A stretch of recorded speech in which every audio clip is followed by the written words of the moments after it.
Ma belle-mère a exigé ma villa pour le postpartum de ma belle-sœur, j'ai refusé. Mon mari m'a giflé et m'a envoyé réfléchir. Un autre jour, j'ai annoncé, on m'envoie aux Canaries pour 5 ans. J'ai vendu la maison, dormais dans la rue. Tous sont restés muets. La lumière de la lampe de cristal du salon me faisait mal aux yeux. Je venais d'arriver de l'entreprise et, sans même me laisser le temps d'enlever mes talons, je vis ma belle-mère, Dolores, assise sur mon canapé en cuir véritable. À ses côtés se trouvait mon beau-frère, Paul, et sa femme, Lucie, qui était enceinte de 6 mois. Sur la table basse, il y avait une boîte de chocolats artisanaux que j'avais commandé à un contact pour qu'il me les rapporte d'une chocolaterie exclusive de Barcelone. Lucie les engloutissait à grandes bouchées, laissant la table pleine de miettes. « Tu es là, belle-sœur » me sourit Lucie, les lèvres tachées de chocolat. « Ces chocolats sont délicieux. Tu devrais en acheter quelques boîtes de plus un de ces jours. » Je ris doucement. C'étaient des chocolats d'auteur en édition limitée. Une boîte coûtait 350 € et, dans sa bouche, ils étaient devenus de simples friandises. Mais je ne dis rien. Après tout, nous étions de la famille et cela ne valait pas la peine de se disputer pour une bagatelle. Je mis mes pantoufles et m'approchai. « Bonjour, Dolores. Comment se fait-il que tu aies le temps de venir aujourd'hui ?» Ma belle-mère posa sa tasse de thé et força un sourire. « Laure, ma fille, je suis venue aujourd'hui parce que je dois te parler de quelque chose. » Elle prit la main de Lucie. « Regarde le ventre de ta belle-sœur. Elle accouche le mois prochain. Ce vieil appartement qu'il loue dans un quartier modeste de la banlieue parisienne est humide et sombre. Et en plus, le voisin du dessus fait des travaux. Ils font un bruit insupportable. J'ai pensé que, comme cette villa de Neuilly-sur-Seine est si grande et à moitié vide, le mieux est que Lucie vienne y passer son postpartum après l'accouchement. Il y a des chambres en trop et c'est plus facile de s'occuper d'elle ainsi. » Je restais figé. Ma belle-sœur passerait sa convalescence dans ma villa. Cette maison était une propriété que mes parents m'avaient achetée avant mon mariage. 3 étages avec jardin. Avec 3. Rien que pour la rénovation, Didier et moi avions dépensé plus de 250 000 €. Nous vivions ici depuis notre mariage et sa famille n'avait pas mis un seul centime. « Dolores, tu vois, dis-je en pesant mes mots, la récupération postpartum n'est pas n'importe quoi. Cela demande un environnement et des soins professionnels. Il y a de la place ici, oui. Mais nous n'avons pas les installations adéquates. S'il y a une urgence. » Quelle urgence y aura-t-il ? Le visage de ma belle-mère s'assombrit. Ce qui se passe, c'est que tu ne veux pas que Lucie reste ici. Nous sommes de la famille. Vraiment, tu dois être si dur. Paul se joignit aussi aux reproches. Belle-sœur, que ma femme ait un enfant est un grand événement pour notre famille. En tant que belle-sœur aînée, tu devrais faire un geste. Lucie se caressa le ventre et dit d'un ton sarcastique, laisse tomber, laisse tomber. Si ma belle-sœur ne veut pas, eh bien tant pis, que faire si nous sommes pauvres et que nous ne pouvons pas nous comparer aux riches ? Ces mots me firent monter le SNG à la tête. Je respirai profondément. Ce n'est pas que je ne veuille pas aider, c'est que le postpartum a vraiment besoin de soins professionnels. Faisons une chose. J'engage un service d'infirmière spécialisée en suivi postnatal pour Lucie. Je connais une très bonne équipe d'infirmières. Cela coûte 6 000 € par mois. Je prends tout en charge. Je pensais que c'était une proposition plus que généreuse. Qui aurait cru que ma belle-mère éclaterait en l'entendant ? 6 000 € par mois. Tu nous prends pour des mendiants pour nous envoyer des inconnus ? Tu vis dans cette énorme villa et tu veux envoyer ta belle-sœur se débrouiller seule ? Si les gens la prennent, ils se moqueront de nous. Paul fit une moue de mépris. Belle-sœur, tu as beaucoup d'argent. Une villa comme celle-ci vaut des millions d'euros. Qu'est-ce que ça te coûte de nous laisser vivre ici quelques mois ? Je me mis à rire de pure rage. Ce chalet, mes parents me l'ont acheté. Cela n'a rien à voir avec votre famille, Dolores. Quand Didier et moi nous sommes mariés, vous n'avez pas mis un sou pour le mariage, ni contribué pour l'appartement. J'ai compris que votre situation était humble et je n'ai rien demandé. Après notre mariage, le travail de Didier, mon père l'a obtenu en faisant jouer ses relations. J'ai accepté tout cela, mais maintenant vous me demandez de céder ma maison pour que quelqu'un d'autre y passe sa convalescence. Ne trouvez-vous pas que vous allez trop loin? Ma belle-mère se leva d'un bond, me pointant du doigt. Laure, quelle attitude est-ce là? En épousant mon fils, tu es devenu partie de cette famille. Ce qui est à toi est à nous. Quel problème y a-t-il à ce que ta belle-sœur reste quelques jours? Tu ne sais pas te comporter comme la belle-sœur aînée que tu es. Quelques jours? Je ris froidement. La convalescence dure des semaines. C'est ce que tu appelles quelques jours? Ma belle-mère tremblait de fureur. Juste à ce moment-là, la porte du couloir s'ouvrit. Didier rentrait du travail. En voyant la scène dans le salon, il fronça les sourcils. Que se passe-t-il ici? Ma belle-mère se précipita sur lui en pleurant à chaudes larmes. Oh, mon fils, tu arrives enfin. Ta femme est insupportable. Je lui ai gentiment demandé de laisser Lucie passer son postpartum ici.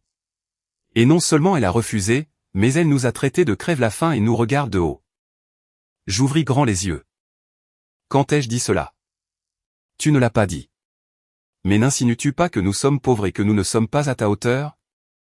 Ma belle-mère pleura encore plus fort. Je t'ai élevé avec tant d'efforts pour qu'au final tu épouses une ingrate. Le visage de Didier devint de plus en plus grave. Il s'approcha de moi d'une voix grave. Laure, est-ce vrai ce que dit ma mère? Bien sûr que non. Je lui racontai exactement ce qui s'était passé. J'ai dit que je paierais 6 000 € pour embaucher une infirmière spécialisée en suivi post-natal pendant 1 mois. Cela ne leur convient pas? Ils insistent pour vivre ici. Et alors s'ils vivent ici? La voix de Didier devint glaciale. C'est l'enfant de mon frère. Il a mon SNG. Qu'y a-t-il de mal à ce que sa femme reste un temps ici? Tu dois être si mesquine. Je n'arrivais pas à croire ce que j'entendais. Didier, mets les choses au clair. C'est ma maison, pas la tienne. Mes parents me l'ont achetée. De quel droit penses-tu pouvoir en disposer? Qu'est-ce que c'est que ça, à toi ou à moi? Didier était livide. En nous mariant, tout est à nous deux. À qui est l'acte de propriété? Je le regardai fixement dans les yeux. Il est au nom de Laure, moi seul. Ton nom apparaît-il quelque part? Cette phrase le mit complètement en fureur. Il me donna une gifle si forte qu'elle me laissa étourdi. Mes oreilles bourdonnaient et je sentis le goût métallique du SNG au coin de mes lèvres. Va réfléchir à ce que tu as dit, me cria Didier en me désignant. Demain, tu t'excuseras auprès de ma mère et tu prépareras la chambre d'amis pour Lucie. Sinon, oublie de vivre en paix. Ma belle-mère, à ses côtés, feignait d'essayer de le calmer. Oh, mon fils, ne la frappe pas. Mais la satisfaction dans ses yeux était impossible à cacher. Lucie et Paul étaient assis sur le canapé, l'air de jouir du spectacle. Je me couvris le visage et regardai la famille devant moi. À cet instant, je me réveillai brusquement. 5 ans de mariage. Combien j'avais sacrifié. Le travail de Didier, mon père le lui avait trouvé. La compte pour la maison de ses parents, je l'avais payé. Les dépenses de la maison, je les payais tous les mois. Même la voiture de son frère Paul, je la lui avais offerte pour son anniversaire l'année dernière. Et pourquoi? Pour recevoir une gifle. Je me redressai lentement, essuyai le SNG de ma lèvre et esquissai un sourire. D'accord. Je vais réfléchir. Tous restèrent stupéfaits. Ils ne s'attendaient sûrement pas à ce que je cède si vite. Demain, dès la première heure, j'arrangerai la chambre d'amis. Que ma belle-sœur vienne quand elle veut et reste le temps qu'il faut. Le visage de ma belle-mère s'illumina instantanément. Voilà qui est mieux. La famille est là pour s'entraider. Didier aussi adoucit son expression. Si tu avais été comme ça dès le début, rien ne serait arrivé. Il faut que tu reçoives une gifle pour te calmer. J'acquiesçai avec un sourire. Je me retournai et allai dans ma chambre. Dès que je fermai la porte, je sortis mon portable et appelai le directeur général Girard, le responsable de la division internationale de notre entreprise. Directeur Girard, concernant le poste de directrice générale à la filiale de Nice dont nous avons parlé la dernière fois. Est-il toujours vacant? Bien sûr que oui. Y avez-vous réfléchi, Laure? Oui, j'y ai réfléchi. Je regardais ma joue rouge et gonflée dans le miroir. J'accepte le poste. Le plus tôt sera le mieux. Fantastique. Quand pourriez-vous prendre vos fonctions? Demain soir, je prends l'avion. Je raccrochai. Puis j'ouvris l'application de l'agence immobilière. Je voulais vendre la villa. Je la mis en vente d'urgence le soir même avec un prix 20% en dessous de la valeur du marché. Avec une seule condition, le paiement devait être au comptant et la signature devant notaire en moins de 3 jours. Pas une demi-heure ne s'était écoulée que 3 acheteurs m'avaient déjà contacté. Je choisis celui qui offrait la somme la plus élevée et nous convînmes de signer le contrat le lendemain matin.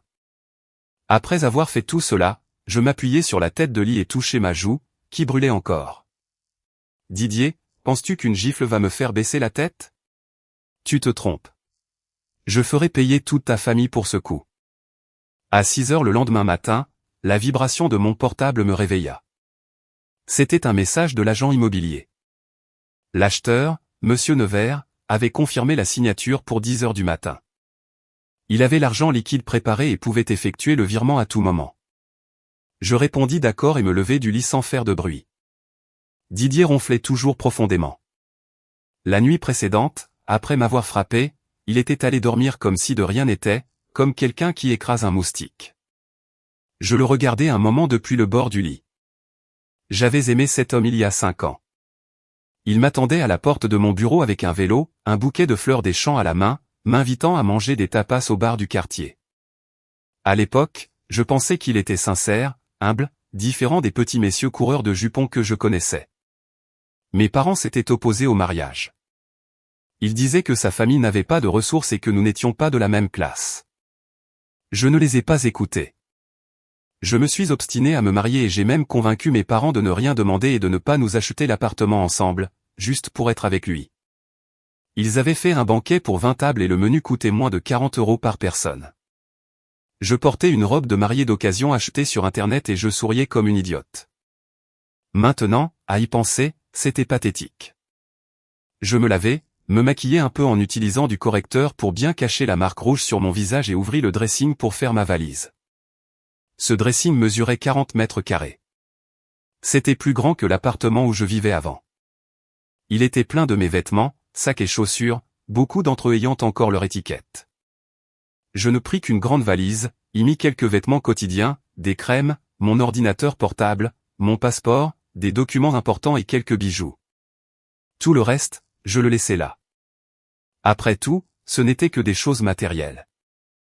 À mi-chemin de ma valise, j'entendis du bruit en bas. Ma belle-mère était arrivée très tôt et avait amené avec elle Lucie et Paul. « Laure, tu es déjà levée » cria ma belle-mère depuis le rez-de-chaussée. J'ai amené Lucie pour qu'elle voie les chambres et en choisisse une avec une bonne lumière. Je respirai profondément et descendis les escaliers, ma valise à la main. Les 3 étaient dans le salon. Lucie, avec son énorme ventre, regardait autour d'elle avec des yeux pleins de convoitise. « Belle-sœur » dit Lucie en désignant la plus grande chambre d'amis, à côté de l'escalier. « Je pense que celle-ci est très bien.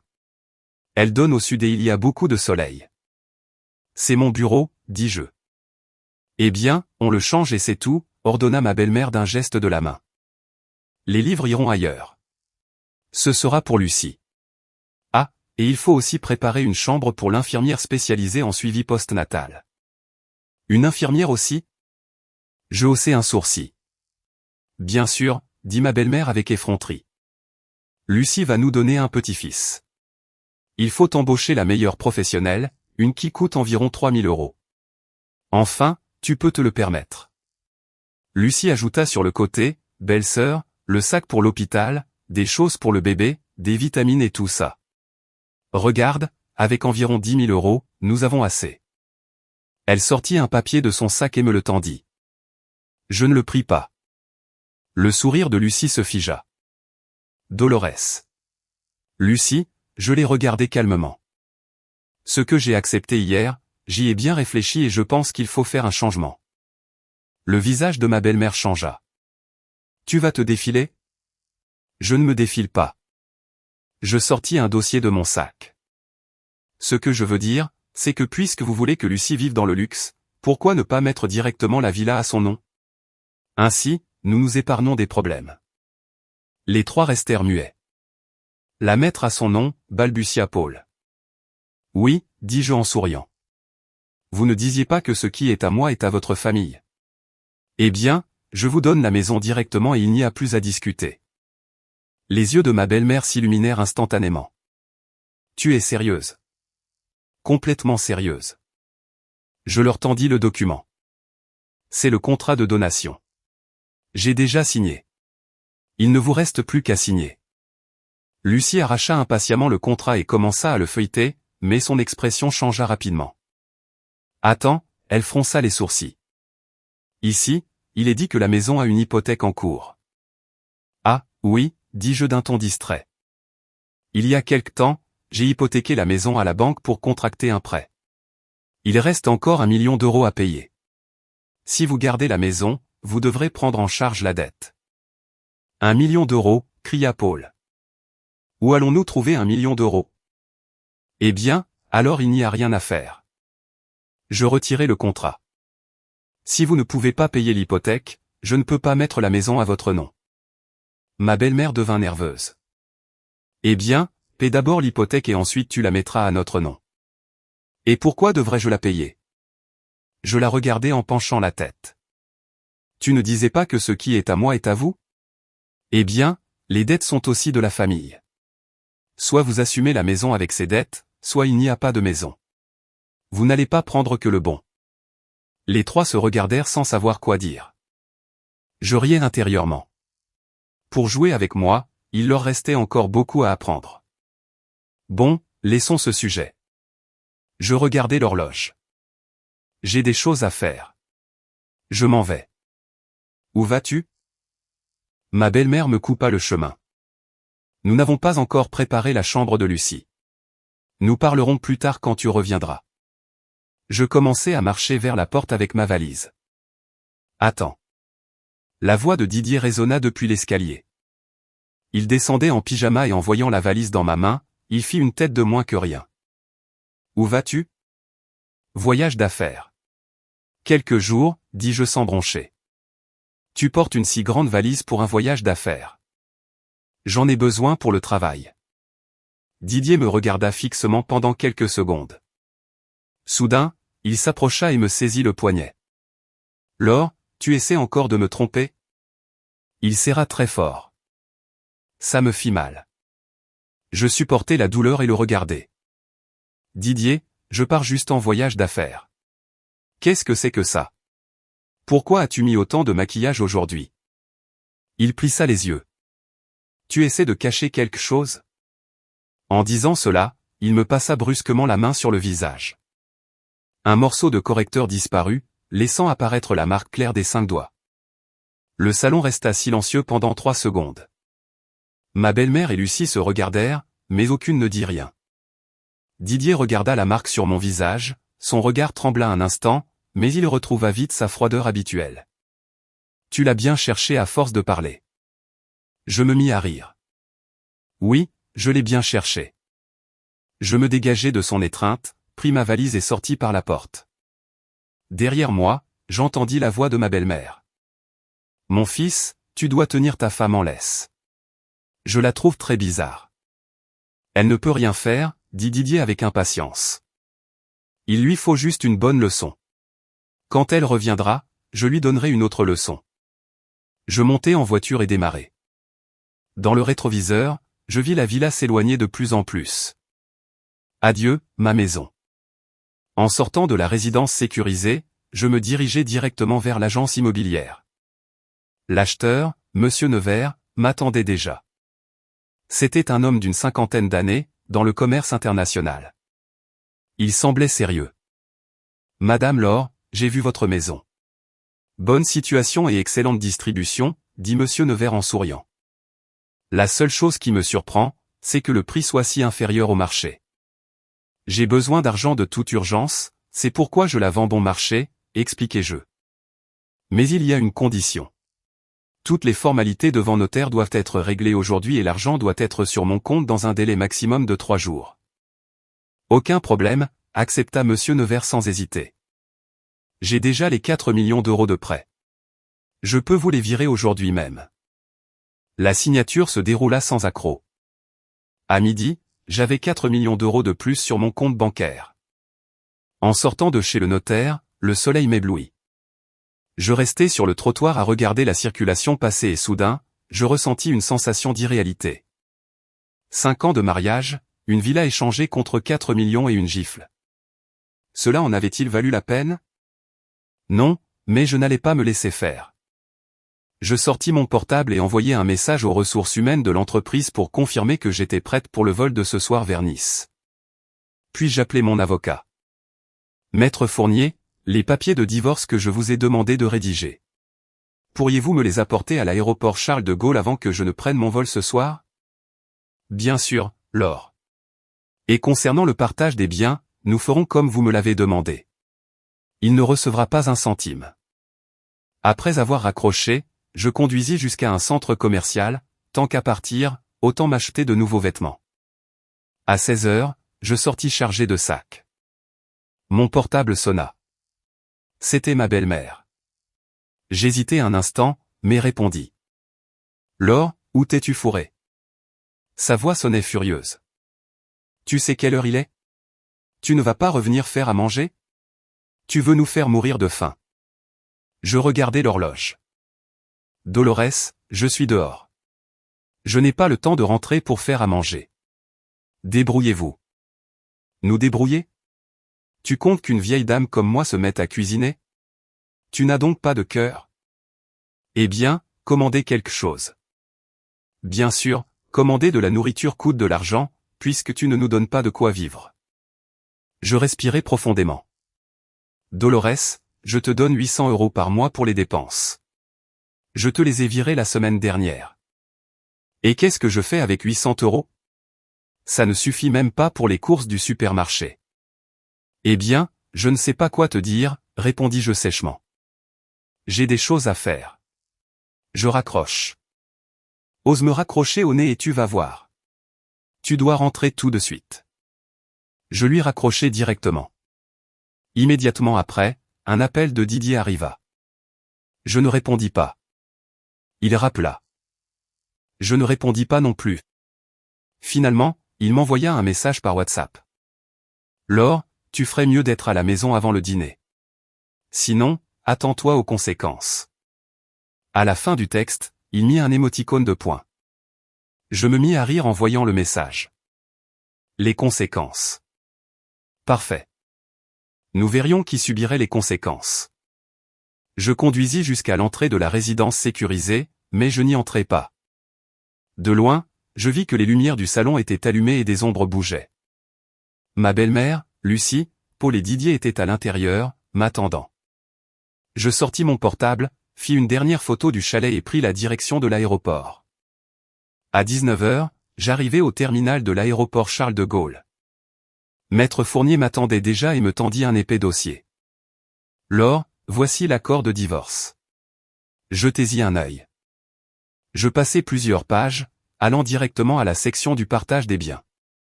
Quant aux biens communs, Didier avait à son nom une voiture que je lui avais offerte pour son anniversaire, évaluée à environ 30 000 €. De plus, sur son compte de salaire, il y avait environ 15 000 €, dont 10 000 € étaient des revenus que je lui versais pour ses dépenses. Quant au reste, rien. La maison était un bien propre antérieur au mariage et les actions de l'entreprise m'avaient été léguées par mes parents. Ils n'avaient droit à rien de tout cela.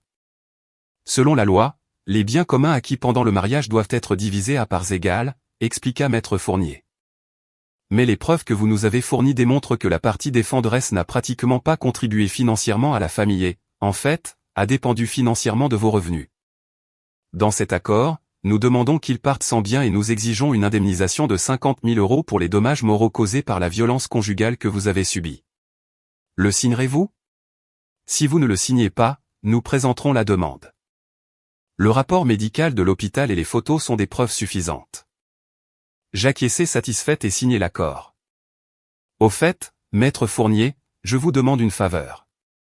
Cet accord, envoyez-le quand je serai déjà à Nice et ajoutez une copie du justificatif de vente de la maison. Maître Fournier rit. Laure, vous allez leur faire une bonne surprise. Surprise. Je secouai la tête. Plutôt une bonne frayeur. L'annonce par haut-parleur pour l'embarquement retentit. Je me levai et regardai une dernière fois l'écran de mon portable. Dans le groupe WhatsApp familial, ma belle-mère m'avait mentionné 3 fois. Laure, tu vas revenir ou non? Quel genre de belle-fille es-tu? Tu vas voir quand tu reviendras. Didier écrivit aussi. Laure, tu es foutue. J'écrivis ma réponse. Désolé, la famille. L'entreprise m'a transféré à Nice pour 5 ans. Mon vol part maintenant. Je suis déjà à l'aéroport. Le groupe resta silencieux 3 secondes puis explosa. Dolores, que dis-tu, Paul? Paul, belle-sœur, c'est une blague. Lucie, non. Et qu'en est-il de ma convalescence maternelle? Didier m'appela directement. Je répondis. Laure, qu'est-ce que cela signifie? Sa voix était presque un rugissement. Exactement ce que tu as lu, dis-je calmement. On me transfère à Nice pour 5 ans. Je pars ce soir. Et pourquoi tu ne m'as rien dit avant? Tu ne m'as pas prévenu non plus avant de me frapper. Il y eut un silence à l'autre bout de la ligne. Toi, tu te venges de moi. Tu penses trop. Je souris. Au fait, j'ai oublié de te dire une chose. J'ai vendu la villa. L'acte a été signé cet après-midi. Le nouveau propriétaire viendra en prendre possession demain. Vous feriez mieux de prendre vos affaires et de partir dès ce soir. Qu'est-ce que tu dis? La voix de Didier devint aiguë et stridente. Laure, tu es folle? C'est notre maison. C'est la mienne, pas la tienne, lui répondis-je. Les actes ne sont qu'à mon nom. Je la vends si j'en ai envie. De plus, Didier, j'ai demandé à mon avocat de rédiger l'accord de divorce. Il te parviendra par courrier. N'oublie pas de le signer. Ah, une chose de plus. Je continuai. Ce travail que tu as, mon père te l'a trouvé. Je lui ai déjà dit de retirer sa recommandation. Que tout aille bien pour toi, Didier. Je raccrochai, éteignis mon téléphone, sortis la carte SIM, la coupai en 2 et la jetai à la poubelle. Je partis embarquer. Quand l'avion décolla, je regardai par le hublot les lumières de la ville. Didier, Dolores, Lucie, Paul. À ce moment-là, il devait probablement être planté devant la villa. Regardant la porte fermée avec des airs d'idiot, rien que d'imaginer cela, je ne pus m'empêcher de sourire. Une hôtesse de l'air s'approcha. Madame, désirez-vous quelque chose à boire? Une coupe de champagne. Merci. Je pris la coupe et la fis tourner doucement. Je portai un toast à ma nouvelle vie. Pendant ce temps, à la porte de la villa, Didier essayait d'ouvrir avec la clé, mais cela ne fonctionnait pas. Que se passe-t-il? Demanda ma belle-mère anxieuse. La clé est cassée.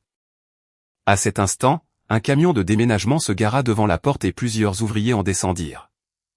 Que faites-vous ici? Demanda Paul. Nous sommes de l'entreprise de déménagement qu'a engagé Monsieur Nevers, dit le chef. Cette maison a un nouveau propriétaire. Nous venons la vider entièrement. Quoi? Cria ma belle-mère. Impossible. Ma belle-fille ne ferait jamais une chose pareille. Les ouvriers ne voulurent pas perdre de temps.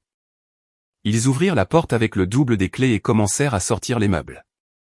Arrêtez. Laissez ça. Didier entra en courant pour les arrêter, mais la seconde suivante, il resta paralysé. Sur la table du salon, il y avait un document. C'était le contrat de vente. À la signature du vendeur, il y avait clairement écrit Laure. Avec la date d'aujourd'hui. Les jambes de Didier le lâchèrent et il tomba assis sur le sol. C'était fini. Tout était fini. Quand l'avion atterrit à Nice, le climat chaud des îles m'accueillit comme une étreinte. Je sortis du terminal. Le soleil brillait et l'odeur de la mer contrastait totalement avec le froid de Paris. L'entreprise avait envoyé quelqu'un pour venir me chercher. C'était un jeune homme de la région qui tenait une pancarte avec mon nom. Directrice Laure, il s'approcha enthousiaste. Je suis Hugues, le chef d'administration de la filiale. Bienvenue. Merci. Je montai en voiture et regardai le paysage défiler. Le ciel était d'un bleu intense. Tout semblait nouveau. Directrice, l'entreprise vous a préparé un appartement près de la promenade des Anglais. Avec vue sur la mer, expliquait Hugues en conduisant. Si cela ne vous plaît pas, nous pouvons le changer. Ce n'est pas nécessaire. Nous nous garâmes sous un immeuble de luxe. Hugues m'aida à monter ma valise. L'appartement était à un étage élevé avec 2 chambres et une immense baille vitrée donnant sur la plage. Reposez-vous un peu, directrice. Hugues me donna une carte. C'est mon numéro. Appelez-moi si vous avez besoin de quoi que ce soit. De plus, vous avez une voiture de fonction dans le garage. Les clés sont sur la table. Merci, Hugues. Quand il partit, je restai à regarder par la fenêtre cette nouvelle ville. J'allumai un nouveau téléphone avec une autre carte. En me connectant à mes comptes, des centaines de messages commencèrent à affluer. Didier m'avait appelé plus de 50 fois et m'avait envoyé 60 messages WhatsApp. Au début, c'était des insultes. Laure, tu es une salope. Reviens tout de suite. Puis des menaces. Si tu ne reviens pas, j'irai à ton entreprise faire un scandale. Je vais te dénoncer. Ensuite, ils passèrent aux supplications. Laure, je me suis trompé. Reviens, s'il te plaît. La gifle, c'était de ma faute. Chijurinovarch. Et finalement, le désespoir. Tu as vraiment vendu la maison? À qui as-tu donné les clés? Nous n'avons pas où dormir. Les messages de ma belle-mère étaient aussi dignes d'être lus. Femme impitoyable, que Dieu te punisse. Notre famille ne te le pardonnera pas. Celui de Lucie, belle-sœur. Comment as-tu pu? Qu'est-ce qui va arriver à mon bébé? Tu as ruiné ma tranquillité. Celui de Paul, Laure, prépare-toi. Tu ne t'en sortiras pas. Je lus tout avec un visage inexpressif. Je bloquai tous les numéros sans exception et ouvris ensuite mon carnet d'adresses pour appeler mon père. Oui. La voix de mon père sonnait inquiète. Laure, ta mère dit que tu es partie. Que s'est-il passé? Je vais divorcer. Il y eut un silence à l'autre bout du téléphone. Tant mieux, soupira mon père. Je te l'avais dit que je n'aimais pas ce Didier. Tu t'es obstiné et tu n'as pas écouté. Maintenant que tu l'as vu, bien sûr, je suis content. Et la maison, je l'ai vendue. Vendue? Mon père fut surpris. Cette maison nous a coûté une fortune. Je l'ai vendue pour 4 millions d'euros. D'accord, ce que tu décides est bien. Mon père fit une pause. Tu as assez d'argent? Sinon, je te fais un virement. J'ai assez, papa. J'ai mes propres économies. Prends bien soin de toi là-bas et appelle-nous si tu as besoin de quoi que ce soit. Je raccrochai, les yeux un peu humides. Les seules personnes au monde qui se souciaient vraiment de moi étaient mes parents. Je pris une douche, me changeai et décidai d'aller voir le bureau. La succursale occupait 2 étages entiers d'un immeuble du centre de Nice. En entrant dans mon bureau, tous les employés se levèrent. Bonjour, directrice. Une trentaine de personnes me regardèrent. Bonjour à tous. J'acquiesçai en souriant. Je suis Laure. À partir d'aujourd'hui, j'assume la direction générale de cette filiale. J'espère que dans les années à venir, nous travaillerons ensemble pour obtenir d'excellents résultats. Après une brève présentation, j'entrai dans mon bureau. C'était un grand espace. Sur la table, il y avait un rapport financier du premier semestre. Je m'assis pour le lire quand mon portable sonna de nouveau. C'était un numéro inconnu. J'hésitai un instant et répondis. Laure. On entendit le cri hystérique d'une femme. C'était ma belle-mère utilisant un autre téléphone. Tu as encore le culot d'allumer ton portable? Dolores, dis-je calmement, nous n'avons plus rien à voir ensemble. S'il te plaît, arrête de me déranger. Rien à voir? Tu crois que c'est si facile? Tu as fait perdre son travail à mon fils? Tu as vendu la maison et tu nous as mis à la rue? Et tu dis que nous n'avons rien à voir? La maison était à moi, je la vends si je veux. Et le travail de Didier était une faveur de mon père. Il est tout à fait logique que mon père l'ait révoqué. Toi, femme au cœur de vipère, je ne te laisserai pas en paix, même si je dois mourir. Eh bien, meurs alors. Je raccrochai et bloquai aussi ce numéro. Pendant la semaine suivante, je me suis entièrement consacré à mon travail. Les résultats de la filiale n'étaient pas bons. Ils avaient un déficit de 200 000 € au premier semestre. J'ai eu des réunions 3 jours de suite. J'ai analysé le marché et conçu une nouvelle stratégie. Au début, les employés me regardaient avec scepticisme, mais lorsque j'ai réussi à conclure 2 contrats importants d'affilée, leur attitude a changé. Directrice, vous êtes incroyable. Hugues me regardait avec admiration. Nous étions derrière ce contrat avec la chaîne de supermarchés nationale depuis 6 mois et vous l'avez obtenu du premier coup. Ce n'est pas grand-chose, il suffisait de trouver leurs points faibles. En réalité, ces clients étaient des entreprises avec lesquelles j'avais déjà collaboré en métropole. Les responsables des îles s'avérèrent être d'anciens partenaires à moi, le pouvoir des contacts, quelque chose que Didier ne comprendrait jamais. Une semaine plus tard, j'étais dans mon appartement, révisant des feuilles de calcul, et mon portable sonna de nouveau. Cette fois, c'était un numéro local de Nice. Allô ? Laure. C'était la voix de Didier. Il avait appelé jusque-là. Comment as-tu eu mon numéro ? Je l'ai demandé à quelqu'un de ton entreprise. Sa voix sonnait rauque et épuisée.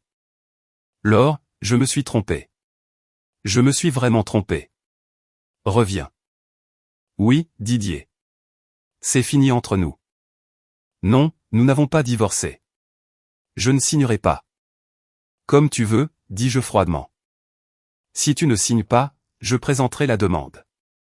J'ai les preuves de l'agression et le rapport médical. Qu'un juge prononce le divorce n'est qu'une question de temps. Silence de l'autre côté. Laure, sa voix se brisa. Je n'ai plus rien. Sans travail, sans maison. Ma mère ne cesse de me rejeter la faute. Mon frère aussi. Je t'en supplie. Reviens. Nous recommencerons à zéro. À zéro ? Je ris. Didier, tu te souviens de ce que tu as ressenti quand tu m'as donné cette gifle ? J'ai agi sous l'impulsion. Ce n'était pas une impulsion, l'interrompis-je. C'est qu'au fond, tu crois que parce que je suis ta femme, je dois t'obéir. Tu ne m'as jamais respecté. Tu ne m'as jamais vu comme une personne indépendante. Ne dis rien de plus. L'accord de divorce a déjà été envoyé. Signe-le quand tu le recevras. Si tu ne le fais pas, nous nous verrons devant les tribunaux. Laure, je raccrochai. Cette fois, je ne bloquais pas le numéro parce qu'une meilleure idée venait de me venir à l'esprit. J'allais lui faire voir de ses propres yeux comment ma vie allait s'améliorer pendant qu'il sombrerait. Ce serait sa plus grande punition. Le lendemain, je demandai à Hugues de m'ouvrir un nouveau compte sur les réseaux sociaux pour partager ma vie à Nice. Le premier jour, je postais une photo sur la plage. Texte, nouvelle vie, nouveau départ. Le deuxième jour, une photo dans la salle de réunion. Texte, troisième grand client obtenu. Grande équipe. Le troisième jour, en regardant le coucher de soleil. Texte, peu importe le travail, il faut profiter de la vie. Le quatrième jour, en mangeant dans un restaurant de luxe. Texte, un caprice mérité. Le cinquième jour, en suant à la salle de sport. Texte, la discipline donne la liberté. Toutes mes photos étaient publiques. Je savais que Didier les verrait. Il utiliserait sûrement un faux compte. Et ce fut le cas. 2 jours plus tard, je remarquai qu'un utilisateur nouvellement inscrit, sans photo de profil, aimait tout ce que je postais. Dans sa liste d'abonnements, il n'y avait que moi. Je souris. Regarde, Didier, regarde bien. Ce que tu as perdu, ce n'est pas seulement une maison et un travail. Tu as perdu la personne qui était prête à te donner une belle vie. Et ce n'est que le début. 10 jours après mon arrivée sur les îles, je conclus un projet gigantesque, un contrat annuel avec le plus grand distributeur d'une valeur d'1,5 million d'euros. La nouvelle parvint au siège et le directeur général Girard m'appela pour me féliciter. Fantastique, Laure. Je savais que t'envoyer là-bas était la bonne décision. Merci de votre confiance, directeur Girard. Ce n'est que le début. Quand je raccrochai, tout le bureau célébrait. Hugues apporta une bouteille de champagne d'on ne sait où. Directrice, ce soir, c'est moi qui invite. Nous allons prendre des tapas et des portions au centre. D'accord. Allons-y tous. À 20 h, nous étions plus de 10 personnes à remplir un bar. La table était pleine de croquettes, de jambon, de poulpe et de tortilla. L'ambiance était imbattable. Au milieu du dîner, mon portable vibra. Un SMS d'un numéro inconnu. Laure, je suis à Nice. On peut se voir? Je fronçai les sourcils et posai mes couverts. Ce ton était celui de Didier. Il était venu jusqu'à Nice. Je ne répondis pas et posai le téléphone face contre table. Il se passe quelque chose, directrice? Hugues remarqua mon changement d'expression. Rien, un message publicitaire. Je continuai à manger, mais mon esprit était déjà en pleine action. Si Didier était venu jusqu'ici, c'était pour me supplier en personne. Il n'aurait plus eu d'option à Paris, mais s'il pensait qu'en se présentant ici il allait m'attendrir, il était un naïf. Nous finîmes de dîner à 23 heures. Je refusai gentiment l'offre d'Hugues de me raccompagner et pris un taxi. En descendant devant mon immeuble, je vis une ombre familière assise sur le pas de la porte. C'était Didier. Il portait une veste froissée, les cheveux sales et une barbe de plusieurs jours. Il semblait avoir vieilli de 10 ans. En me voyant, il se leva brusquement et faillit tomber. Laure. Je m'arrêtai net et le regardai froidement. Comment as-tu su où j'habite? J'ai demandé à ton entreprise. Sa voix était rauque. Laure, je t'en supplie. Donne-moi 10 minutes. Juste 10 minutes pour te parler. Nous n'avons rien à nous dire. J'ai fait plusieurs heures de vol juste pour te voir. Tu ne peux pas être si cruel.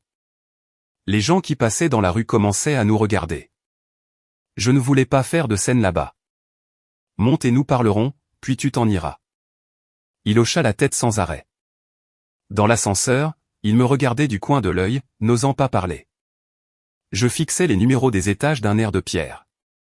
Dès que nous entrâmes, il ne prit même pas la peine de regarder l'appartement. Il se jeta à genoux par terre. Oui, à genoux. Laure. Je me suis trompé. Je me suis énormément trompé. Il m'embrassa les jambes en pleurant avec du mucus et des larmes. La gifle était impardonnable. Je suis un monstre. Frappe-moi, insulte-moi, fais ce que tu veux, mais s'il te plaît, reviens avec moi. Je reculai d'un pas pour m'éloigner. Didier, peux-tu avoir un peu de dignité? Je ne veux pas de dignité. Je te veux toi. Il resta à genoux, me regardant d'en bas. Tu ne sais pas ce que j'ai traversé ces derniers jours. Sans travail, sans maison. Ma mère m'insulte d'être inutile. Mon frère aussi. Je n'ai même pas où dormir. Je suis dans le débarras d'un ami. Tu l'as bien cherché tout seul. Oui, je l'ai cherché, acquiesça-t-il désespéré. Je le sais déjà, je m'en suis déjà rendu compte. Donne-moi une chance. Je te jure qu'à partir de maintenant, je ferai ce que tu diras. Je ne te lèverai plus jamais la main. Je te le jure. En disant cela, il leva la main et commença à se gifler. Je ne l'arrêtai pas. Il se donna 4 ou 5 coups violents de chaque côté du visage jusqu'à le laisser rouge. Laure, ta colère est passée? Sinon, je continue de me frapper. Je le regardai dans cet état lamentable et ne ressentis absolument rien. Une fois, j'ai aimé cet homme à la folie. Je lui lavais ses vêtements, je lui faisais à manger, je lui résolvais tous les problèmes. Quand il s'est retrouvé sans travail, je l'ai consolé. Quand sa famille a eu des problèmes, j'ai mis de l'argent. Je pensais qu'il serait reconnaissant. Et qu'ai-je reçu? Une gifle. Didier, tu n'as pas besoin de faire ça. Je m'assis sur le canapé et le regardai calmement. As-tu reçu les papiers du divorce? Il devint blême. Oui, je les ai reçus. As-tu signé, Laure? Nous ne pouvons pas arranger ça. Je te promets que je changerai. Vraiment, je t'ai demandé si tu avais signé. Il baissa la tête et ne répondit pas. C'est-à-dire que non. Je ris avec mépris. Didier, tu crois qu'en venant jusqu'ici, en t'agenouillant et en te donnant 2 gifles, je vais m'attendrir? Pour qui me prends-tu?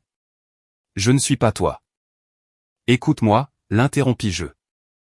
La plus grande erreur que j'ai jamais commise dans ma vie a été de t'épouser. Tu n'es pas à ma hauteur, ni toi ni ta famille. Tu vas signer ce divorce, oui ou non? Et si tu veux être têtu, je présenterai la demande. Tu te retrouveras dans la rue et tu me paieras les dommages moraux. Il était pâle. Laure, tu vas être si cruel? Cruel? Je ris. Quand tu m'as frappé, tu n'as pas été cruel.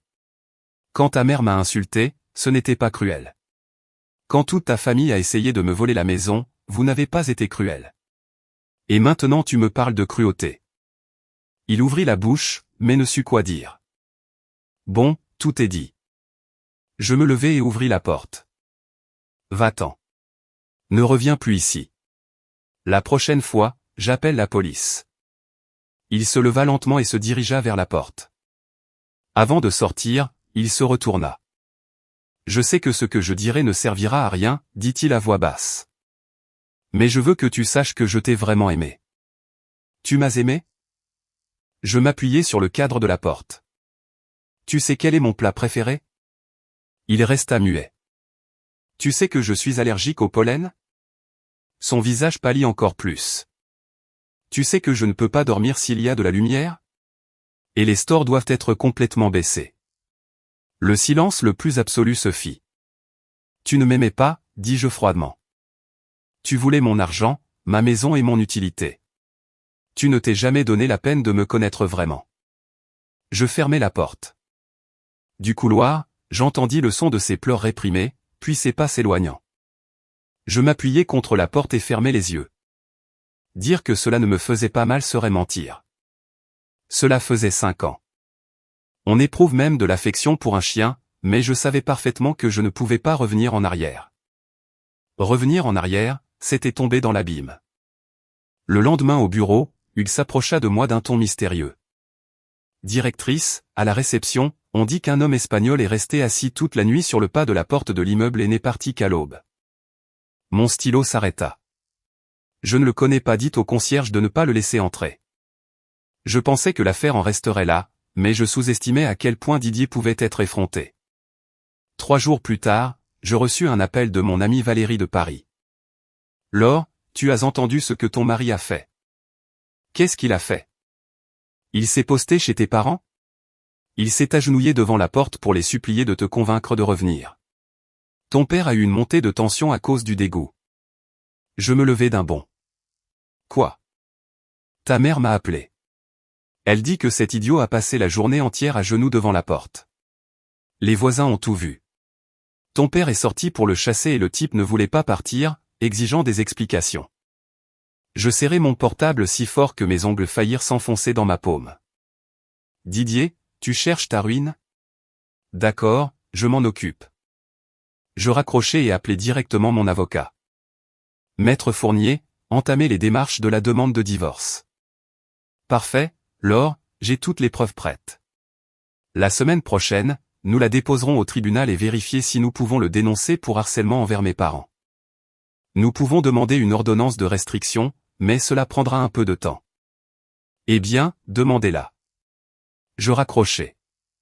Je regardai par la fenêtre vers l'horizon.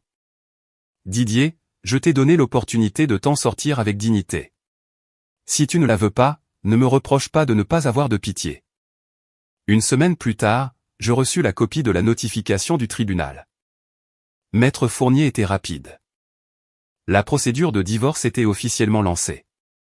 De plus, il avait obtenu une ordonnance de protection, invoquant la violence conjugale et le harcèlement familial. Je pris une photo de la notification et l'envoyai à un groupe WhatsApp que j'avais créé avec mes parents. Papa, maman, la demande est déjà au tribunal. Ne vous inquiétez pas. Ma mère répondit instantanément, ma fille, nous te soutenons. Il faut se débarrasser de cet homme le plus vite possible. Mon père ajouta, si tu as besoin de nous pour quelque chose, dis-le nous. La chaleur dans ma poitrine me confirma que le soutien de mes parents était ce qu'il y avait de mieux au monde. Cependant, l'affaire ne se termina pas si facilement. 2 jours plus tard, Maître Fournier m'appela. Son ton était grave. Laure, nous avons un problème. Qu'est-ce qui se passe? Didier a engagé un avocat, un certain Maître Dubois. Il est célèbre dans le secteur pour être un tricheur et pour profiter de toute faille légale pour prolonger les procès. Il a déposé un écrit disant que votre mariage n'est pas rompu, qu'il ne veut pas le divorce et dit que vous demandez le divorce parce que vous lui avez été infidèle. J'ai failli mal entendre. Infidèle? Moi? Il dit que pendant votre séjour à Nice, vous avez entretenu une relation impropre avec un collègue de travail et il a fourni des photos comme preuve. Mes mains tremblaient de rage. On ne pouvait pas tomber plus bas. Tu m'as frappé. Ta famille a essayé de me voler la maison et maintenant tu m'accuses d'infidélité. De quoi sont les photos? On te voit manger avec un homme à Nice. Il semble qu'on t'ait suivi et qu'on t'ait pris en photo en cachette. Le jeune homme est le chef d'administration de ton entreprise, Hugues, n'est-ce pas? Je respirais profondément pour me forcer à rester calme. Maître Fournier, c'était un dîner d'entreprise normal. Il y avait d'autres collègues présents. Je sais, mais ce genre de preuve dans un procès complique les choses. Maître Dubois veut juste gagner du temps. Que faisons-nous? J'ai besoin que les autres collègues qui étaient au dîner témoignent. De plus, il serait bon d'avoir des preuves plus directes des agressions de Didier. Le rapport médical ne suffit-il pas? Il suffit. Mais si l'autre partie insiste sur le fait qu'il s'agissait d'une simple dispute de couple, le juge pourrait tenter une médiation judiciaire au lieu de prononcer le divorce directement. En France, s'il n'y a pas de preuves irréfutables, le juge essaie généralement d'avoir une phase de réflexion. C'est-à-dire que vous devriez passer 6 mois à vous battre avec Didier. Rien que d'y penser me dégoûtait. Avocat, y a-t-il un moyen d'accélérer? Oui. Maître Fournier fit une pause. Si nous parvenons à prouver une faute très grave, comme par exemple qu'il tente de vous agresser de nouveau, le juge pourrait prononcer le divorce immédiatement pour violence grave.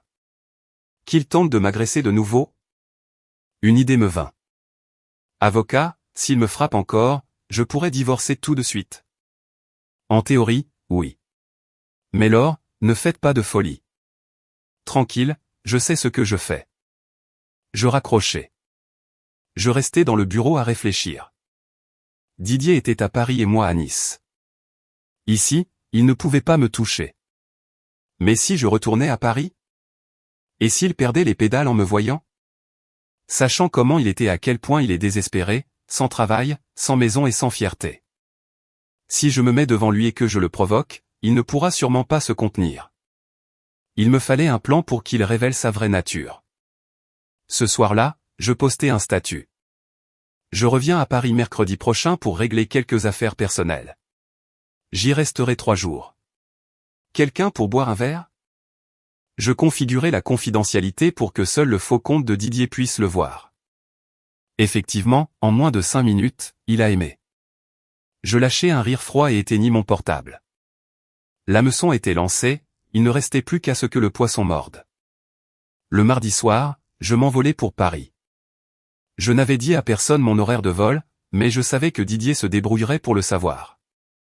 Dès que j'atterris et allumai mon téléphone, je reçus un message d'un numéro inconnu. « Laure, tu es revenue? On peut parler ?» Je ne répondis pas. Je pris un taxi directement pour l'hôtel. J'avais réservé une suite dans un hôtel 5 étoiles sur le boulevard Haussmann pour près de 400 € la nuit et je la payais avec une carte de crédit additionnelle de mon compte que Didier avait toujours liée sur son portable. Il avait encore quelques milliers d'euros de limite, car s'il voulait se battre, qu'il le paie. Après m'être installé, j'appelai mon avocat. « Avocat, je suis là. Tout est prêt pour demain. » Tout est prêt. À 10 h du matin, il y aura une audience de conciliation préalable au tribunal. Vous devez tous les deux y assister. Laure, êtes-vous sûr de vouloir faire cela? C'est risqué. Sûr. Je raccrochais. Je regardais par la fenêtre les lumières de Paris. Il y a 1 an, j'étais l'envie de tous. Je vivais dans une villa et avais une belle vie. Maintenant, j'étais la demanderesse dans un procès en divorce contre un incapable. À 9h30 le lendemain matin, je me présentai au tribunal. Maître Fournier m'attendait déjà. Il me donna un dossier avec tous les documents, capture d'écran, virements, rapports médicaux et les témoignages de mes collègues de Nice. Au fait, Laure, murmura l'avocat. J'ai vu Didier. Il est venu avec sa mère. Elle semblait très agitée. Faites attention. J'acquiesçai. À 10 h précises, la conciliation commença dans une petite salle. Didier et moi nous assîmes face à face. Il portait une nouvelle chemise et s'était coiffé. Il avait l'air un peu mieux que la dernière fois à Nice, mais ses cernes ne trompaient pas. À ses côtés était assise sa mère, Dolores. Elle me regarda d'un air de vouloir me tuer dès que j'entrais. Le médiateur était une juge d'une 50aine d'années à l'air aimable. Aujourd'hui, nous sommes ici pour examiner la situation des deux parties et voir s'il y a une possibilité d'accord. Elle me regarda. Madame Laure, exposez vos prétentions. Je m'éclaircis la gorge. Madame la juge, mes exigences sont simples. Je veux le divorce. La relation est brisée sans possibilité de réparation. J'ai subi des épisodes de violence conjugale. Tel que le prouve le rapport médical. Ça, tu l'as bien cherché, sauta ma belle-mère soudainement, pour avoir manqué de respect aux aînés. S'il vous plaît, gardez le silence. La juge frappa la table. Madame Dolores, si vous interrompez l'audience, je devrais vous demander de sortir. Ma belle-mère ferma la bouche à contre-cœur, mais continua de me foudroyer du regard. Didier regardait le sol. Monsieur Didier, qu'avez-vous à dire, demanda la juge. Didier leva la tête, les yeux rouges. Madame la juge, je ne veux pas divorcer, je veux ma femme. Ce jour-là, j'ai agi sous l'impulsion. Je jure que cela ne se reproduira plus. Donnez-nous une chance. Sous l'impulsion? Je souris froidement. Didier, quand tu m'as frappé, tu ne disais pas ça. Tu disais que j'allais voir et que tu ne me laisserais pas vivre en paix. Si Chao Vidal était en colère. Et parce qu'on est en colère, on peut frapper? Alors, si maintenant je me mets en colère, je peux te frapper toi, Laure? Ma belle-mère n'en put plus. Ne sois pas menteuse. Mon fils n'a jamais levé la main sur personne de sa vie. Si tu n'avais pas dépassé les bornes, t'aurais-il frappé? Ça suffit, dit la juge d'une voix ferme. Madame Dolores, veuillez quitter la salle. Deux gardes de sécurité entrèrent et l'emmenèrent. La salle resta silencieuse. Les yeux de Didier rougirent encore plus. Laure, je sais que je me suis trompé. Donne-moi une chance. La dernière, s'il te plaît. Je le regardai avec une fausse pitié et ressentis un vrai dégoût. Didier, arrête de faire semblant. Je parlais avec dédain. Tu ne m'aimes pas, tu regrettes juste mon argent. Je te le dis clairement. Tu vas signer le divorce. J'ai vendu la villa et tu ne verras pas un sou de cet argent. Si tu es intelligent, signe et finissons à l'amiable. Toi. Le visage de Didier changea enfin. Il se leva d'un bond. Laure, ne m'énerve plus. Qu'est-ce qui se passe? Tu veux me frapper? Je me levai, le regardant d'un air provocateur. Allez, frappe-moi devant la juge, ainsi elle verra ton vrai visage. Sa poitrine montait et descendait. Il serra les poings. La juge se leva précipitamment. S'il vous plaît, calmez-vous tous les deux. Mais Didier avait déjà perdu les pédales. Il contourna la table et se jeta sur moi. Il leva la main pour me gifler. J'étais déjà prête. Je m'écartai et le coup manqua, mais il ne renonça pas et lança un coup de pied. Exprès, je ne l'esquivai pas complètement et il me frappa à la jambe. Je tombai par terre d'un coup. Didier, cria la juge. Sécurité. Les gardes de sécurité entrèrent en courant et maîtrisèrent Didier au sol. Je restai allongé, supportant la douleur à la jambe, mais avec un petit sourire au coin des lèvres. Les caméras avaient dû enregistrer cette fois. Voyons comment tu vas te défendre. La salle était en plein chaos. Didier était immobilisé par deux gardes, le visage collé au carreau froid, se tordant. Lâchez-moi. Lâchez-moi. Laure, salope, tu m'as tendu un piège. Je m'assis lentement et me frottai le cou. Cela faisait vraiment mal, mais cela en valait la peine. Le visage de la juge était un poème. Si le fait de t'avoir fait ça te fait mal, ça me fait mal. Cela faisait vraiment mal. Cela faisait vraiment mal. Cela faisait vraiment mal. Cela faisait vraiment mal. Cela faisait vraiment mal.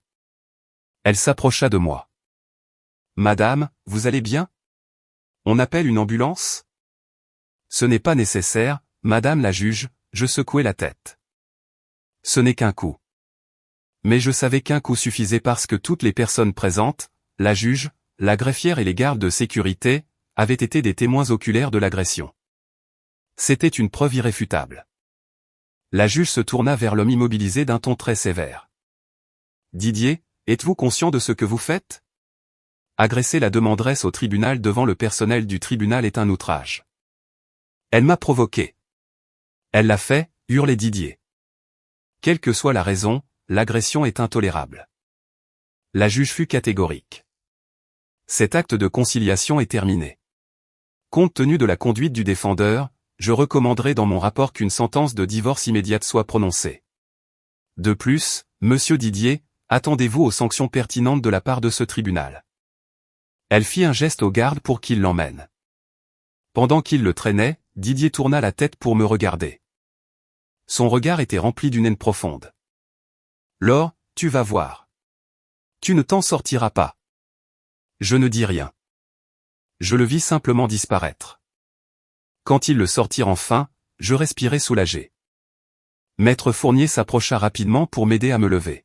« Laure, vous allez bien ? » « Oui, je me dépoussiérai. Tout a été enregistré. Les caméras du tribunal enregistrent tout. J'ai déjà demandé la copie de sauvegarde. » L'avocat baissa la voix. Avec ça, il n'a aucune échappatoire. J'acquiesçai. Un poids énorme venait de me quitter. En sortant du tribunal, je vis ma belle-mère Dolores assise sur les marches, pleurant à chaudes larmes.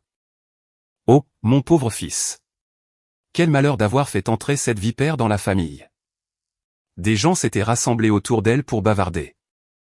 Je passais à côté sans la regarder. Laure! Soudain, ma belle-mère se précipita sur moi et me saisit la jambe. Ne pars pas.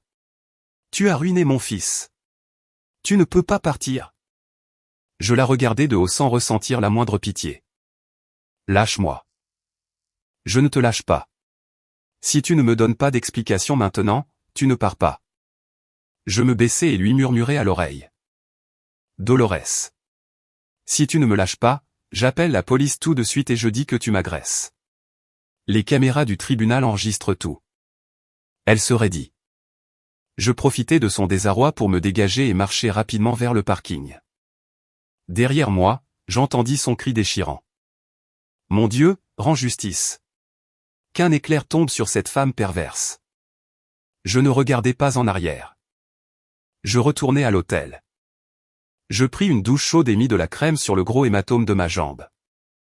Cela me faisait mal au moindre contact. Je pris une photo et l'envoyai à Maître Fournier. Preuve numéro 2. L'avocat répondit avec un émoticône de pouce levé. Le lendemain matin, de bonne heure, je reçus une notification du tribunal. En raison de la conduite violente de Didier, ils avaient définitivement approuvé l'ordonnance de restriction que j'avais demandée. De plus, le juge avait décidé de sauter les délais et de convoquer une audience rapide pour prononcer le jugement sans plus de conciliation. C'est-à-dire que le divorce était fait. Je soupirai de soulagement et restai à regarder le plafond depuis le lit. Ainsi se terminaient 5 ans de mariage. Je ressentais de la nostalgie, c'est vrai. Mais surtout, je ressentais du soulagement. J'ouvris l'application et changeai mon vol pour revenir à Nice après-demain. Il n'y avait plus rien qui me retenait dans cette ville. Cependant, je sous-estimais la folie de quelqu'un de désespéré. Ce soir-là même, juste au moment où j'allais dormir, j'entendis un scandale dans le couloir. Immédiatement après, quelqu'un commença à frapper à ma porte. « Laure, sors tout de suite !» C'était la voix de Didier. Mon estomac se serra. Je me précipitai vers la porte et regardai par le Judas. Didier était là, le visage rouge, sentant l'alcool et avec une bouteille de bière à la main. Il était évidemment très ivre. Je reculai et pris mon téléphone pour appeler la réception, mais j'entendis alors une autre voix. « Mon fils, jette la porte à terre. Elle n'osera pas ne pas sortir. » Ils étaient venus tous les deux ensemble. Pam, pam, pam.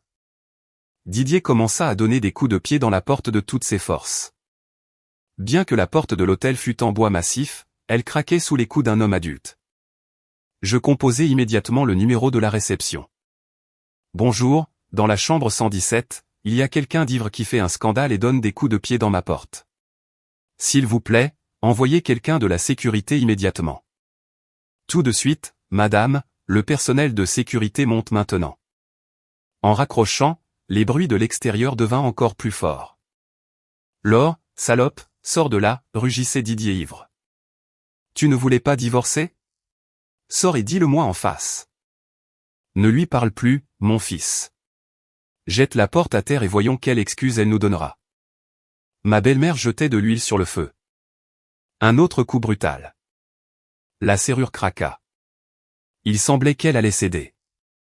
Je reculai de quelques pas, pris un vase de la table et le serrai fort pour me défendre. À ce moment, des pas rapides se firent entendre dans le couloir. Arrêtez. Que faites-vous? Les agents de sécurité de l'hôtel étaient arrivés. Ensuite, on entendit une bousculade et les insultes de Didier. Lâchez-moi. Qu'est-ce que ça vous fait ce que je fais? Monsieur, vous troublez l'ordre public et dérangez les autres clients. Nous vous prions de quitter l'établissement. Je ne pars pas avant d'avoir vu Laure. C'est ma femme. Je regardai par le Judas. 2 gardes traînaient Didier vers l'ascenseur. Ma belle-mère les suivait en les griffant et en criant. Lâchez mon fils. Vous savez qui il est? Sa femme est Laure, une autre dirigeante. Vous ne savez pas à qui vous vous frottez. Les gardes l'ignorèrent et mirent Didier dans l'ascenseur. Finalement, le couloir redevint silencieux. Je lâchai le vase et m'appuyai contre le mur, le cœur battant à 1000 à l'heure. Au bout d'un moment, le directeur de la réception monta personnellement pour s'excuser. Madame, nous sommes sincèrement désolés pour les désagréments. Nous avons remis ce monsieur à la police nationale et les avons tous les deux mis sur la liste noire de l'hôtel. Ils ne pourront plus y entrer. Merci. Pour votre sécurité, nous vous suggérons de changer de chambre où nous pouvons vous offrir un surclassement gratuit vers une suite présidentielle à l'étage supérieur, où la sécurité est bien plus élevée. D'accord, changez-moi de chambre, s'il vous plaît. Ils me firent changer pour la suite présidentielle et m'envoyèrent des fruits et du vin de courtoisie pour s'excuser, mais je ne fermai pas l'œil de la nuit. Je restai assise près de la fenêtre, regardant le boulevard Haussmann avec une seule pensée en tête. Je devais partir de là le plus tôt possible. Tôt le lendemain matin, je changeai mon vol et avançai mon retour à Nice. En attendant au terminal de l'aéroport Charles de Gaulle, je reçus un message de mon avocat. Laure, j'ai de bonnes nouvelles. Qu'est-ce qui se passe? Le tribunal vient de m'informer que, suite à l'agression lors de l'audience et aux incidents d'hier soir provoqués en état d'ébriété, ils ont décidé d'accélérer votre affaire au maximum. Nous aurons la sentence la semaine prochaine. Mon visage s'illumina. Vraiment? Vraiment? Et comme la conduite de Didier constitue une faute très grave et qu'il y a des preuves de maltraitance, il est presque certain que le juge approuvera toutes vos demandes. Divorce, aucun bien pour lui et l'indemnisation pour dommages moraux. Les larmes me montèrent aux yeux tandis que je tenais mon portable. Enfin tout va se terminer. Merci, maître Fournier. De rien. C'est mon travail. Au fait, y a-t-il autre chose? Quoi? Didier a passé la nuit en cellule pour les altercations et les dommages matériels. Sa mère a également été sévèrement réprimandée au commissariat. Je pense que Didier passera quelques jours en détention jusqu'à ce qu'il soit interrogé. Je ne pus m'empêcher de sourire. Cette nouvelle me réjouit plus que n'importe quel cadeau. L'annonce de mon vol retentit. Je me levai, pris ma valise et me dirigeai vers la porte d'embarquement. Adieu à cette ville. Adieu à ce mariage cauchemardesque. Nice. J'arrive, et cette fois, je suis vraiment libre. De retour sur les îles, je mis toute mon énergie dans mon travail. En un mois, j'obtins 3 nouveaux gros clients. Le déficit du premier semestre non seulement disparut, mais nous réalisâmes un bénéfice de 2 millions d'euros. Lors de la réunion trimestrielle, le directeur général Girard félicita publiquement la filiale pour ses excellents résultats. Le regard de mes collègues passa du scepticisme initial à une admiration totale. Hugues devint mon admirateur inconditionnel et disait à tout le monde que j'étais une chef exceptionnelle. Malgré tout le travail que j'avais, je n'oubliais pas le procès en métropole. Maître Fournier m'informait chaque semaine par courrier. À la 3e semaine, je reçus enfin la nouvelle tant attendue. Quand la visioconférence de mon avocat arriva, j'étais dans mon bureau, révisant des contrats. Sur l'écran, Maître Fournier souriait. Laure, félicitations. Le jugement est prononcé. Mon cœur fit un bond. Et que dit le tribunal? Il prononce le divorce immédiat. Didier part sans bien et doit vous verser 50 000 € d'indemnisation pour dommages moraux. De plus, en raison de l'outrage au tribunal et de l'altercation ultérieure, il a été condamné à 15 jours d'arrêt. Je restai silencieuse plusieurs secondes et alors les larmes commencèrent à couler sans contrôle. Non pas de tristesse, mais de libération. Laure, vous allez bien? Demanda l'avocat inquiet. Oui, oui. Je m'essuyai les larmes et souris. C'est juste que je suis très heureuse. Je comprends, rit-il. Je vous ai envoyé le jugement scanné par courrier électronique. La copie originale vous parviendra par lettre. Le paiement de l'indemnisation prendra un peu de temps, mais s'il refuse de payer, nous saisirons ce qu'il possède. D'accord. Bon travail. Merci. Au fait, une chose de plus. Le jour où le jugement est tombé, Dolores a fait un tel scandale devant le tribunal qu'il a fallu l'arrêter pour trouble à l'ordre public. Elle a écopé de 5 jours d'arrêt. Je restai silencieuse un instant. Compris. Je raccrochai. Je m'approchai de la grande baille vitrée et regardai le ciel bleu de Nice. C'est fini. Je suis libre. Ce soir-là, j'allais dîner seul dans un très beau restaurant près de la mer. Je commandai un bon vin et de délicieux plats. Je savourai le repas en paix. Sans dispute, sans calculs égoïstes, sans me sentir méprisé. Juste moi. Quand le serveur apporta le dessert, il me sourit et demanda, « Madame, célébrez-vous quelque chose de spécial aujourd'hui ?» J'y réfléchis une seconde et lui rendis son sourire. Je célèbre le fait d'être né de nouveau. Quoi? Oui, de nouveau. À partir de ce jour, la vie de Laure commençait sur une page complètement blanche. Au 2e mois du divorce, je pris une décision risquée. Je restructurai tout le modèle d'affaires de la filiale niçoise, fermai les lignes déficitaires et me concentrai sur le commerce électronique international et les exportations vers l'Amérique du Sud. Au début, les plus conservateurs au siège de Paris doutèrent de mon plan. Laure, ces changements si brusques comportent beaucoup de risques, m'avertit le directeur financier lors d'une vidéoconférence. Plus le risque est grand, plus le bénéfice est grand, répondis-je avec assurance, donnez-moi 3 mois pour le prouver avec des chiffres. 3 mois plus tard, les bénéfices de la succursale avaient triplé. Les doutes disparurent et furent remplacés par les éloges du siège, accompagnés d'une prime de fin d'année substantielle. Avec cette bonification, je m'achetai une petite villa dans un quartier tranquille de Lille. Ce n'était pas comme mon ancienne maison de Neuilly-sur-Seine, mais c'était très calme et en ouvrant la fenêtre, je pouvais voir la mer. Les week-ends, j'allais courir sur la plage ou rester dans le jardin à prendre soin de mes plantes.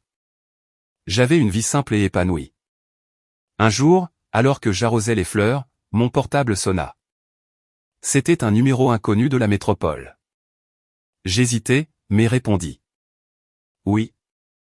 C'est la voix d'une femme âgée. Elle me semblait familière, mais je ne savais pas qui c'était. Oui, c'est moi. Qui êtes-vous? Oh, je suis ta grand-tante. La grand-tante du côté de la famille de ton ex. Je restai figé, mais ensuite je me rappelai. C'était un membre éloigné de la famille de Didier avec qui nous n'avions pratiquement aucune relation. Bonjour, que désirez-vous? Oh, Laure, quelle femme capable tu es. J'ai entendu dire que tu réussis à merveille à Nice et que tu gagnes énormément d'argent par mois. Je ris intérieurement. Elle venait demander des faveurs. Vous exagérez. Je n'ai qu'un travail normal. Ne sois pas modeste. Je sais que tu es maintenant une grande directrice. Vois-tu. Je t'appelle pour te demander une faveur. Dites-moi. Ton cousin éloigné a obtenu son diplôme en commerce international cette année et veut aller travailler à Nice. J'ai pensé que tu pourrais lui faire une place dans ton entreprise. Il n'a pas besoin de gagner beaucoup. Avec 2 ou 3 000 € par mois, c'est bien. J'ai failli éclater de rire. 3 000 € par mois pour commencer et en disant qu'il n'avait pas besoin de gagner beaucoup. Voyez-vous, ce ne sera pas possible. L'entreprise a des processus de sélection très stricts, qu'il dépose son CV comme tout le monde. Mais si tu es la directrice, tu peux sûrement le faire entrer sans problème. Pourquoi es-tu si méchante avec ta propre famille? Madame, ce n'est pas par méchanceté. Ce sont les règles de l'entreprise. Si votre neveu est si bon, il trouvera du travail sans piston. Quelle façon de répondre? Moi qui t'appelle avec la meilleure intention. J'ai du travail. Je vous raccroche. Passez une bonne journée. Je raccrochai et bloquai le numéro immédiatement. Depuis mon divorce, j'avais reçu plus de 10 appels comme celui-là. Des membres éloignés de la famille qui ne s'étaient jamais souciés de moi. Dès qu'ils ont appris que j'allais bien, ils sont apparus comme des champignons. Certains demandaient de l'argent, d'autres que je pistonne leurs enfants. Je les ai tous refusés. Quand j'ai épousé Didier, aucun d'entre eux ne nous a aidés. Quand il m'a frappé, personne n'a rien dit. Quand sa famille a essayé de me voler la maison, ils ont regardé ailleurs. Et maintenant que j'allais bien, ils voulaient en profiter? Même dans leurs meilleurs rêves. Je posais le téléphone et continuais d'arroser mes plantes. Le soleil brillait et l'eau sur les feuilles scintillait. La vie était merveilleuse et je n'allais pas laisser ces gens me. Cependant, je n'imaginais pas qu'une autre surprise m'attendait encore. Ce même après-midi, j'allais faire des courses au supermarché et, à mon grand étonnement, je tombais sur le frère de Didier, Paul. Il était venu jusqu'à Nice et avait avec lui sa femme, Lucie, qui avait déjà accouché, et portait le bébé dans ses bras. Ils ressemblaient à des mendiants. On voyait qu'ils n'allaient pas bien en métropole. Dès que Paul me vit, il commença à me pleurer dessus en disant qu'il avait des dettes.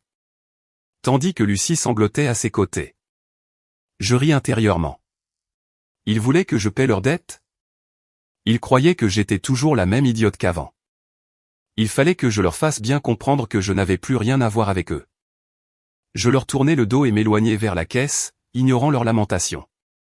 Comme ils insistèrent pour me suivre jusqu'au parking, j'appelai la police locale sur le champ pour harcèlement et ils s'enfuirent avant que la voiture de patrouille n'arrive. Les jours continuaient de passer et ma vie à Nice était de plus en plus stable. Mon chalet avait pris 20% de valeur en 6 mois. Mes amis me disaient que j'avais le sens des affaires, mais je savais que la leçon la plus importante que j'avais apprise était de prendre le contrôle de mon propre destin. Un samedi. Je me reposais tranquillement avec une tasse de café sur la terrasse. Regardant la mer. Tout était parfait. Mais le mardi, en rentrant du travail, je vis une enveloppe sans expéditeur devant ma porte.